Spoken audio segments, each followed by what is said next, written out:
He stole my land, my trust, and thought I'd walk away. With a fake lawyer, a crooked sheriff, and a forged deed, my best friend tried to erase me from my own legacy. But he made one mistake, thinking I wouldn't fight back. And now, I'm coming for everything.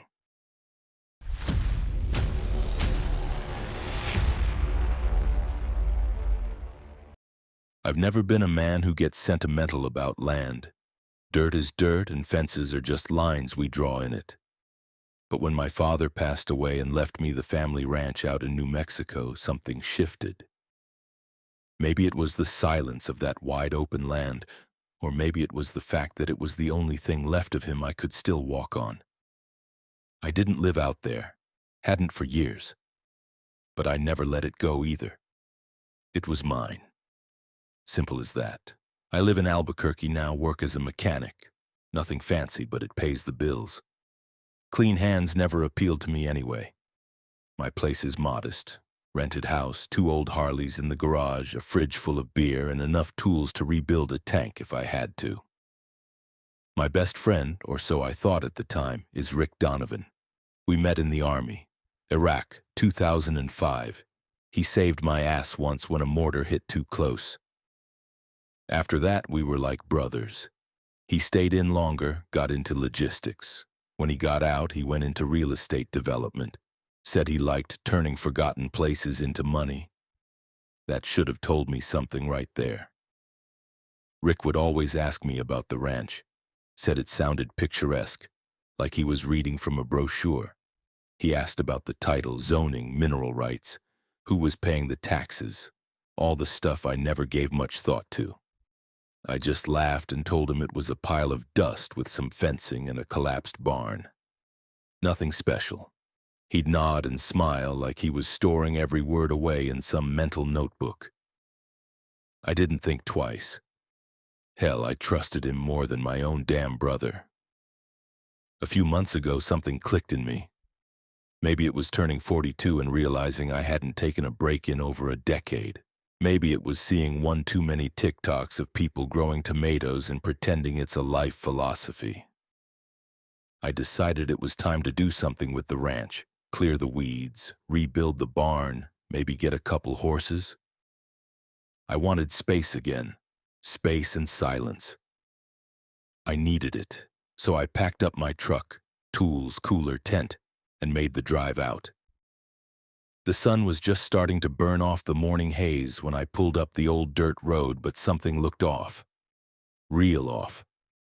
There was a foot fence, a brand new shiny goddamn metal fence, where no fence had been, cameras mounted on posts, signs in red and black, private property, no trespassing, trespassers will be prosecuted. And the gate, locked tight with a keypad. I got out of the truck and just stared. I thought maybe I'd taken a wrong turn. But the mountains were the same. The tree with the lightning scar was still there, bent like a question mark. This was my ranch. I walked the perimeter. The fence ran the whole damn property. I tried the gate. Nothing. I checked my old keys. None fit. I was locked out of my own land. I called the county records office, thinking maybe there was some zoning error. The woman on the phone was polite, bored-sounding, told me the parcel was still registered under my name. John Allen Marshall. Good. I wasn't losing my mind. Next, I called the sheriff's office. I figured, hell, it's illegal to fence someone out of their own land, right? The deputy who showed up didn't see it that way. He was tall, doughy, had the posture of a man who'd stopped giving a damn in 1999. You got ID? He asked, stepping out of his cruiser like he owned the desert. Sure do. I handed it to him along with a copy of the deed. He glanced at the paper, then looked me up and down. This land's in dispute, he said. Dispute? I raised an eyebrow. With who? Property's been reassigned. Company out of Santa Fe. You're not listed as authorized personnel. Best thing you can do is leave. Wait, what company? Reassigned how? He stepped closer. His voice got low. You need to back off, son. You come around here again and someone's gonna press charges. You don't want trouble.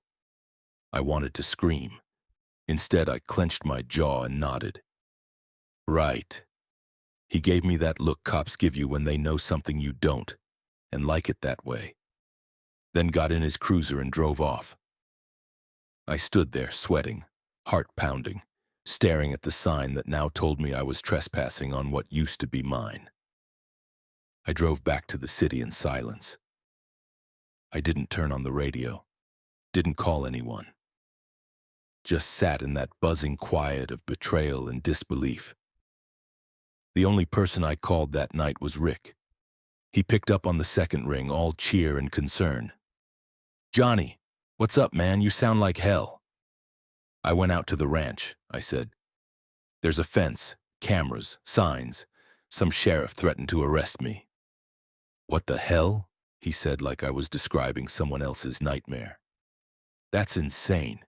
You still have the deed, right?" "Yeah."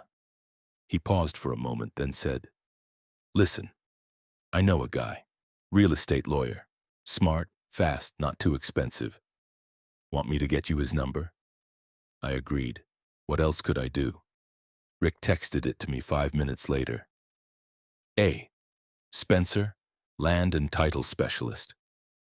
Looking back, I should have seen it coming. But back then I still thought Rick was on my side. I called the lawyer the next morning.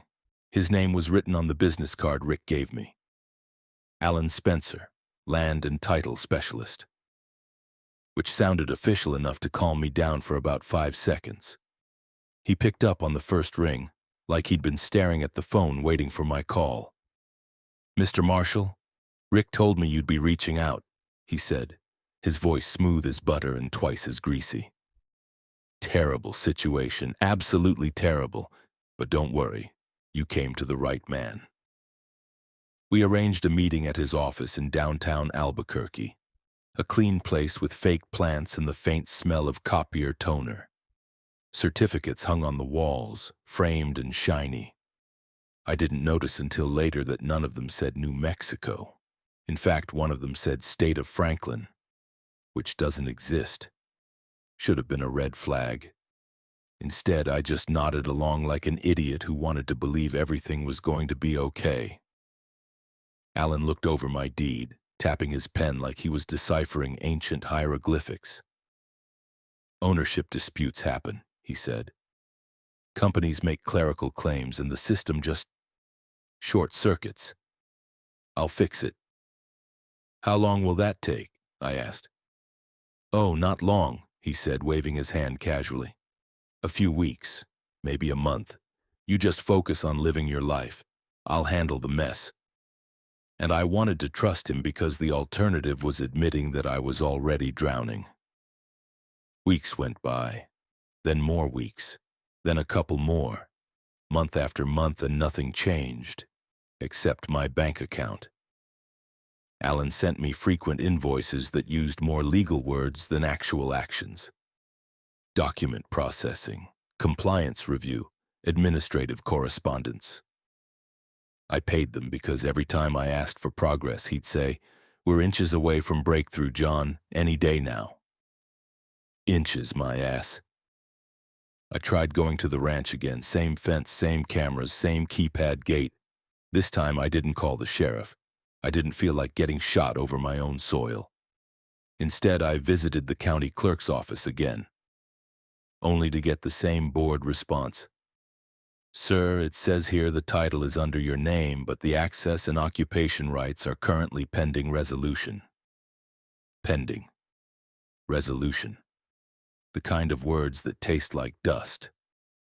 So I went to the courthouse myself, stormed inside, slapped my deed on the counter, and demanded a hearing.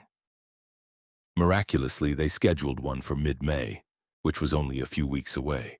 For the first time in months, I felt like maybe the system might finally do something right. Rick and I grabbed beers the night before the hearing. He clinked his bottle against mine and said something like, "Tomorrow's the start of turning this whole thing around." I laughed. He laughed. Two brothers in arms. If I'd known then what I know now, I'd have smashed that bottle right over his skull. The next morning in court, I stood in front of a judge who looked like God had sculpted him specifically to be uninterested. I laid out everything: deed, tax statements, photos of the property from when it was accessible. I expected shock, outrage, something other than the disinterested sigh I got. When the judge spoke, it felt like he was reading my obituary. "You lack sufficient documentation," he said. "Additionally, the opposing party has not appeared. Therefore, this case will remain inactive until further notice." "But I have every document proving I own that land," I insisted. He didn't even look up. "If the party in possession disputes occupancy, mere ownership warrants no immediate relief. Motion denied." That was it. Court adjourned, case dead. My hope, dead with it. I left that courtroom in a daze, papers crumpled in my shaking hand. Not a single person there gave a damn who I was or what was being stolen from me. And Alan? He didn't even bother showing up. Sent me a text afterward saying he was reviewing legal strategy options and would update me after further procedural steps. Procedural steps. Right. Step 1. Bleed John dry. On the drive home, I pulled over on the shoulder of the interstate and just sat there, gripping the steering wheel so hard my knuckles turned ghost white. I felt stupid, humiliated, like I'd fallen into a trap and kept smiling the whole way down. That night, I called Rick again. Because when you're drowning, you still reach for the hand you think won't let you sink. He answered with that same friendly tone. Like nothing was wrong. "Rough day, huh? These things take time, Johnny boy. Maybe find a new lawyer if you don't like Spencer. No shame in starting over." Right there, something in me twitched. A tiny flicker of suspicion. A voice whispering, "Why is he so calm?" I shoved that thought away because trust is a hard habit to break. But I'd remember that flicker later, and I'd wish I'd listened to it sooner. It started with a phone call to a woman named Lucy Reeves. But even that didn't happen right away.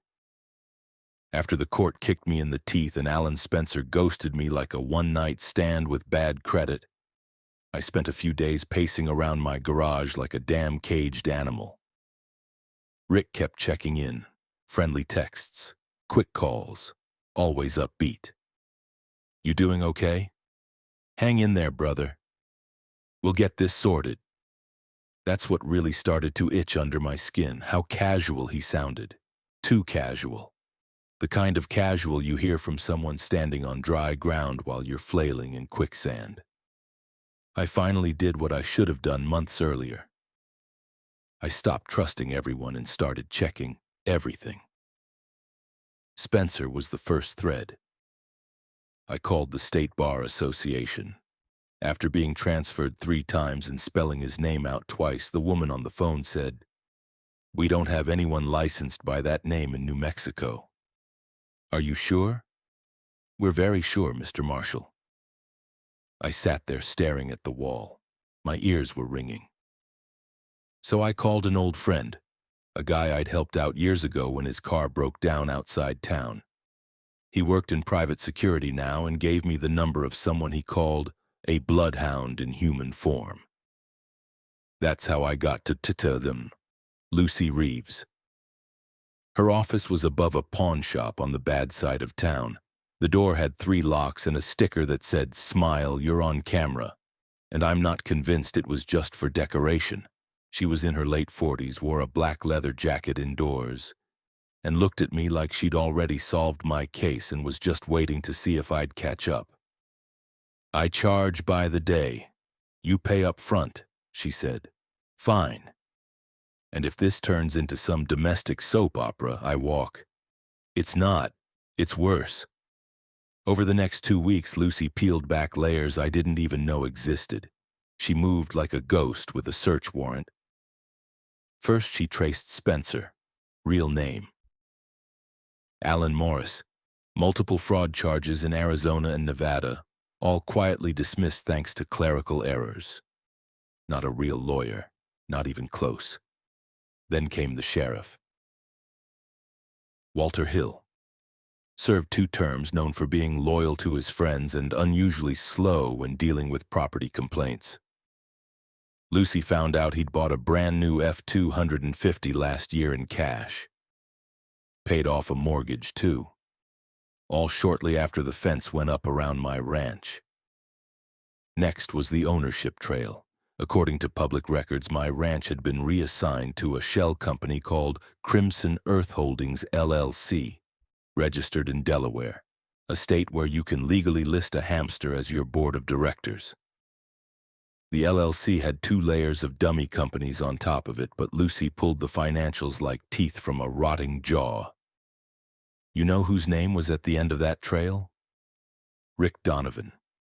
I stared at the paper for a long time when she showed me. My stomach felt hollow, like someone had reached inside and scooped me out. No, I said. He wouldn't. He did, she said flatly. He owns the company. He signed the wire transfers. He's the one who paid the sheriff. He's the one who hired your lawyer. He played you. I didn't say anything for a while. Just looked out the window like I might see a version of the world where this wasn't real. Lucy, bless her cold, brilliant heart, didn't let me spiral. She tossed another folder in front of me. This is your way out, she said. Inside were blueprints, flight records, bank transfers, security footage, and something even better. A plan. She laid it out. We'd rent the neighboring parcel of land under a fake name. Install long-range security cameras pointed straight at my ranch. We'd start logging comings and goings, deliveries, contractors, vehicles. Meanwhile, she'd pose as an investor interested in buying the ranch from Rick. She'd bait him into talking. We'd catch everything. The first call she made to Rick was perfect. She played the role of a wealthy developer oozing charm. Said she was looking for off-market desert properties with water access. Rick was hooked within 5 minutes. They arranged a meeting. I watched from the surveillance van we'd parked half a mile away, complete with snacks, binoculars, and more paranoia than a conspiracy theorist at a UFO convention. Rick showed up in a tailored shirt and those fake confidence teeth he always wore when money was involved. They talked for nearly 40 minutes, and the whole time his mouth ran like a faucet. He bragged about how he legally acquired a distressed asset, how he had a guy in the courts, how he dealt with the old owner through intermediaries. Lucy kept nodding, smiling, prompting him with just the right questions. The whole thing was recorded. The final piece was the nail in the coffin. Lucy had tracked down a woman named Curta Karen Diaz, a notary listed on the forged document where I supposedly waived ownership. She was real, but the signature on the document? Not hers. She'd never met me, never stamped that page, and just like that, the entire con unraveled. I didn't cry. I didn't scream. I sat in my garage that night staring at the chain of events and letting the weight of betrayal settle in. Rick wasn't just my friend, he was my brother. He'd held my bleeding arm under enemy fire. He'd drunk beer with me the night I got divorced. He'd helped me move my mom into hospice. And now, he was the man who tried to steal the last thing I had left of my father. The only place that had ever felt like mine. I poured myself a whiskey, neat. Just one. I didn't toast. I didn't curse. I just drank.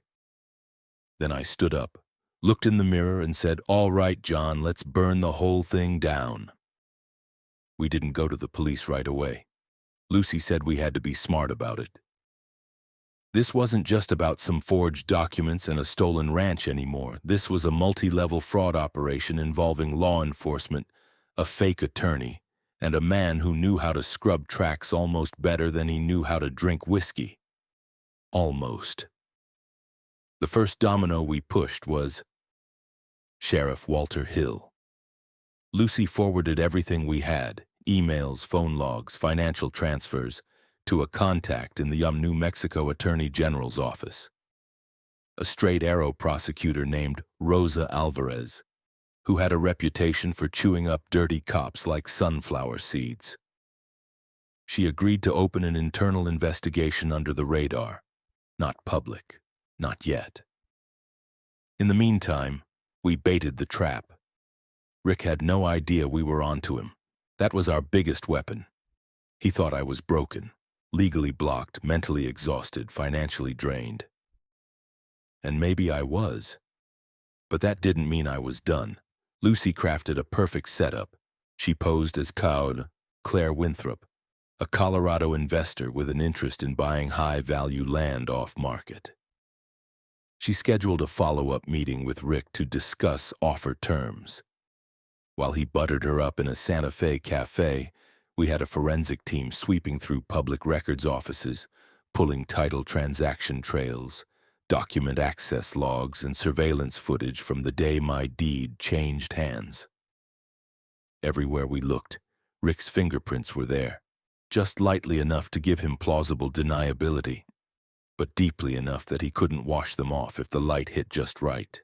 Lucy's guy in the FAA pulled on private flight records, showing that Spencer, flew from Albuquerque to Phoenix the same night the fake transfer was processed. A few hours later, the same plane flew Sheriff Hill to Las Vegas.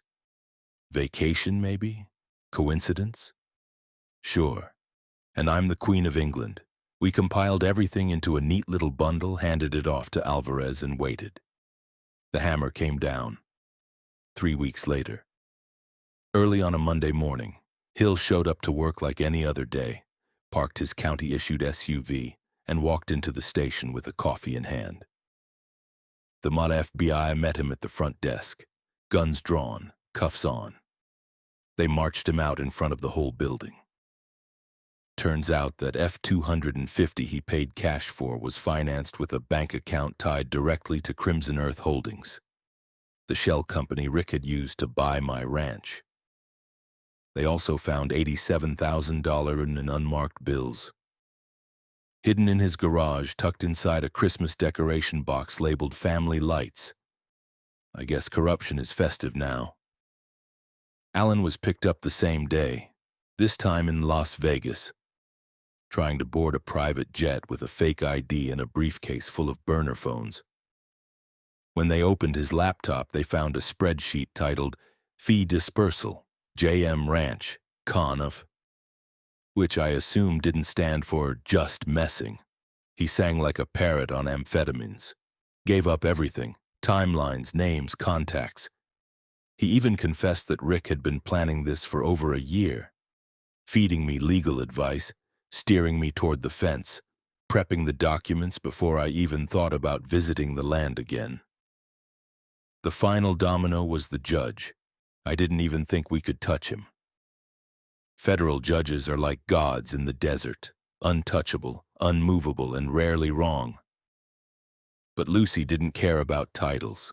She traced 2 unusual wire transfers made to a consulting company run by the judge's son-in-law, both deposited within a week of my case being shelved. We couldn't prove a direct bribe, but we didn't need to. Conflict of interest was enough to pull him from the bench and trigger a judicial misconduct hearing. He'd never wear a robe again, unless it was orange and had a number on the back. That left Rick. He didn't run, didn't panic, didn't even flinch. That's what pissed me off the most.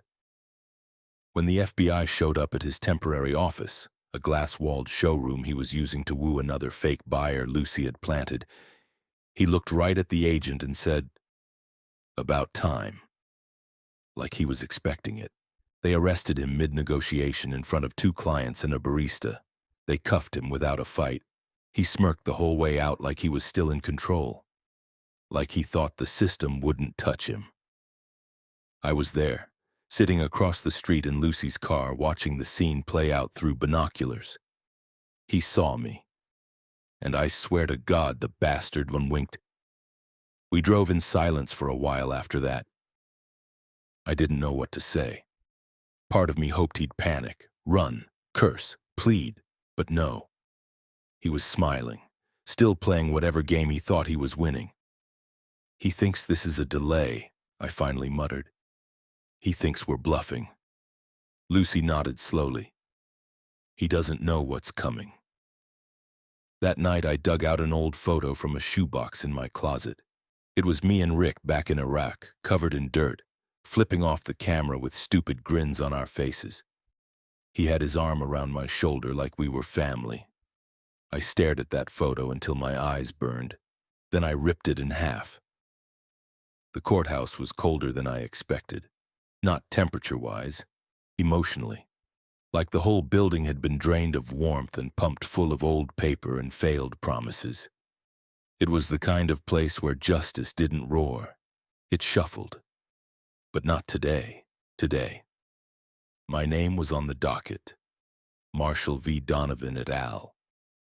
A title that looked like it belonged in a goddamn Netflix docuseries. The room was packed. Reporters, curious locals, a few folks from the veterans community, and every single person who ever doubted I'd get this far. At the defense table sat Rick, flanked by two high-priced lawyers who looked like they charged by the syllable. One of them, slick-haired, silver-tongued, had gotten a white-collar criminal off the hook for running a Ponzi scheme that stole millions from retirees. Now he was here to save a man who tried to rob his best friend blind. Rick looked calm. Too calm. He wore a gray suit, no tie, open collar, like he wanted to look innocent but chill. He gave me a little nod like we were about to play poker again on my back porch. I didn't nod back. My side was leaner. Me, Lucy, my new attorney. Calvin Brandt, and a firecracker of a lawyer who looked like he hadn't slept in weeks and didn't give a damn if you liked him. He was young, but he was hungry. I didn't need charisma. I needed blood. The judge was someone new. Federal appointee from Arizona. No nonsense, no local ties, and definitely no patience. She walked in like she already knew the law and expected everyone else to keep up. Calvin opened strong. He laid it all out in plain English. My ranch, inherited legally from my father. Documented, notarized. Then the fraudulent transfer, the forged notary stamp, the fake attorney who billed me while running interference, the sheriff who tried to intimidate me off my own land, and the judge who shelved the case with financial ties to the defendant. Boom, boom, boom, like a drumbeat of betrayal. The defense fired back with something so stupid it almost made me laugh. They claimed I had voluntarily sold the property to Crimson Earth Holdings in exchange for a cash settlement that wasn't recorded due to informal rural transaction culture. Yeah, because I'm the kind of guy who sells his dead father's land to a shell company for untraceable money in a handshake deal, and then forgets about it. To back it up, they presented an audio recording where I supposedly agreed to give up the land. The voice sounded like mine, sort of. But Calvin smiled when they played it. He stood up and called his first witness, a digital forensics expert from the FBI. In 20 minutes, she tore their recording apart, proved it was synthetically generated, spliced together from old voicemails, run through AI voice filters layered with fake ambient noise to mask the edits. You could feel the oxygen leave the room. Then came the witnesses. The woman from the county records office who confirmed that Rick had personally requested a copy of my deed weeks before the fake transfer. A neighbor near the ranch who saw Rick's crew installing the fence. Weeks before the LLC even existed. And best of all, Karen Diaz, the notary whose stamp was forged. She looked Rick dead in the eye and said, "I've never met this man before in my life." Calvin leaned over to me and whispered, "He's cooked." Rick's lawyer tried everything. Procedural delays, technicalities, character assassination. He even suggested that I had memory issues from my time overseas. That's when Calvin did something brilliant. He called me to the stand. I didn't give them a polished speech. I wasn't rehearsed. I didn't cry or yell. I just told the truth. About my father and his land. About the nights I spent talking to Rick over beers, sharing details about the ranch because I thought he gave a damn. About the morning I found the fence. About the sheriff who threatened me. About the lawyer who took my money and stalled. About the courtroom where I was told my own deed wasn't enough. And I ended it by looking straight at Rick and saying, "You didn't steal a ranch. You stole something bigger on my trust, and you thought I wouldn't fight back. That was your last mistake." The courtroom was silent when I stepped down. Rick didn't smirk this time. The next morning, the jury delivered the verdict in under 45 minutes. Rick Donovan, guilty on all counts: fraud, conspiracy, forgery, wire fraud, obstruction of justice. Sheriff Walter Hill, guilty: bribery, abuse of authority, intimidation. Alan Spencer, a.k.a. Alan Morris, guilty: practicing law without a license, fraud, racketeering.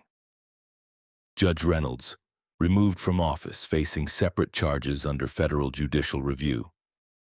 The restitution order was even better. My ranch was returned to me immediately, and I was awarded $500,000 in damages. Emotional distress, legal costs, and punitive damages.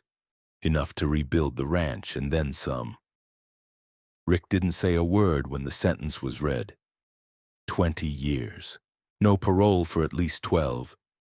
He looked straight ahead, jaw clenched, like if he just sat still enough, maybe he could wake up and find it was all a dream. But it wasn't. This was real. And justice finally had teeth. The first time I stepped back onto the land after the verdict, the silence hit different. It wasn't empty anymore. It was peaceful, the way it should have felt all along. The sun was just starting to dip, casting that golden stretch across the hills. I stood there for a long time, boots planted in the dirt my father once walked. My land, my name, my damn fence again. Though this time it didn't come with barbed wire and threat signs. Just a new wooden gate with my initials carved in it. J.M. Ranch. I should have felt triumphant. I didn't. Not exactly. I felt clean. Like something had finally been scrubbed off me. Months of grease, betrayal, humiliation. Gone. There was something about standing alone on that land, breathing that dusty air again, that told me I was no longer just trying to get back what I'd lost. I was building something new. The 500 grand didn't make me rich. Not in the way people think.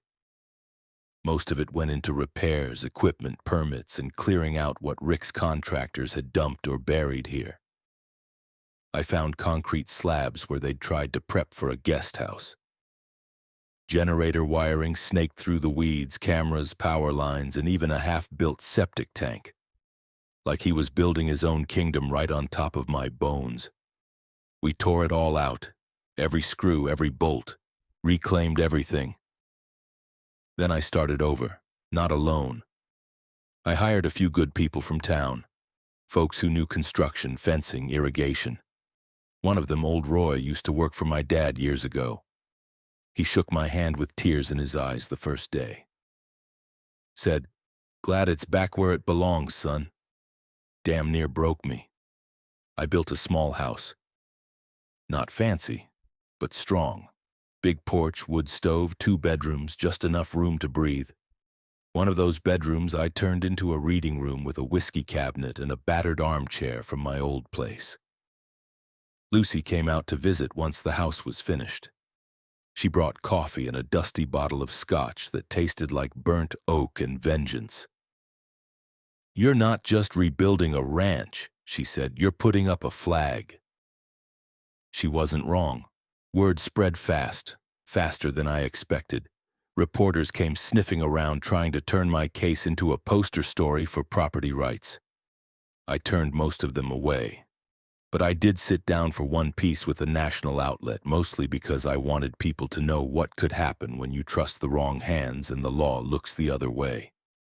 They titled it, "The Ranch That Fought Back." Dramatic?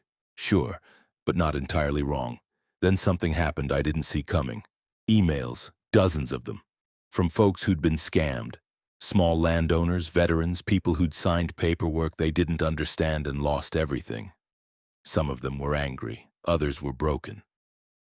So I did something about it. I started hosting weekend meetups out at the ranch.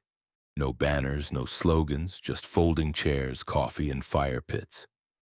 We talked about deeds, about fraud, about rights. Lucy even came out once to walk people through how to pull property records and spot fake notary seals. It started with 6 people, then a dozen, then 30. We called it Boundary Day. I printed T-shirts, black with white letters that read, "Know your line, defend it." One of the teenagers from the local high school helped set up a community page. A lawyer from Colorado offered pro bono consults.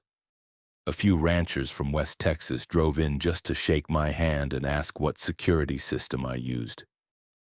What started as revenge had turned into something that mattered. I didn't set out to be an advocate. I'm not some goddamn folk hero. I just wanted my land back. But once I had it, it didn't feel right to keep quiet. One night I held a gathering out on the field. We grilled burgers. A few vets brought guitars. Kids ran around under the stars, chasing fireflies, while adults swapped horror stories about zoning battles and stolen wells. I looked around and thought, this is the part Rick never understood. He thought land was about value. He never got that it's about connection. Memory, legacy, sweat, a promise in the dirt. When the fire burned low and people started packing up, an old woman came up to me. Sharp gray eyes, strong hands, quartered and said, "You turned theft into a revolution." I laughed. "I just built a fence and served some hot dogs." She smiled. That's how revolutions start. 6 months after the trial, I got a letter. Not an email, not a notice. An actual handwritten letter. Envelope, stamp, loopy cursive on the front. No return address. Just a Colorado postmark. I almost threw it out, but I opened it. Inside was a single page. "You were always stubborn. Guess that finally worked in your favor. R." No apology, no explanation. Just Rick, still trying to keep the upper hand, even from a federal prison cell. I laughed out loud.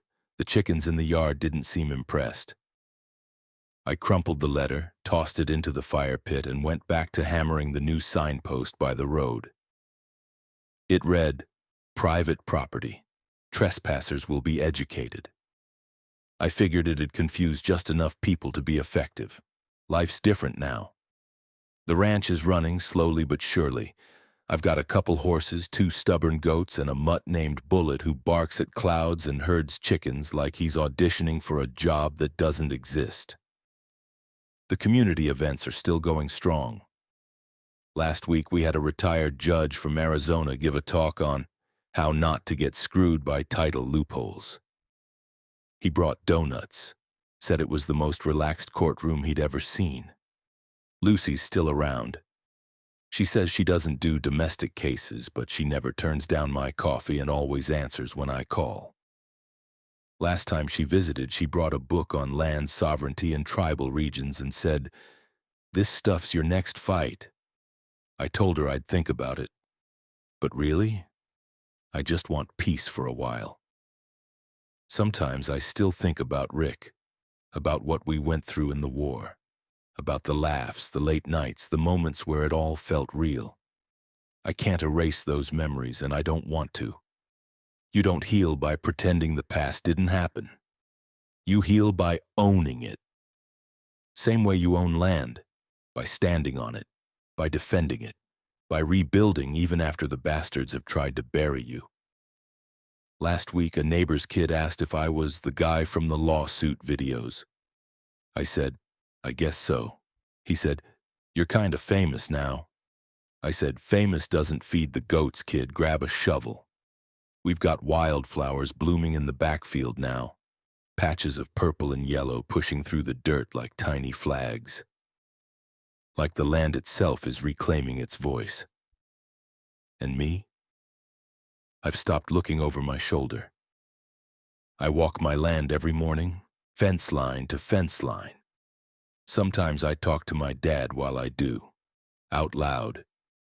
Don't care if the neighbors think I've lost it. He'd have been proud. And if he's listening, wherever he is, I hope he knows one thing. They tried to take what was ours, and they failed.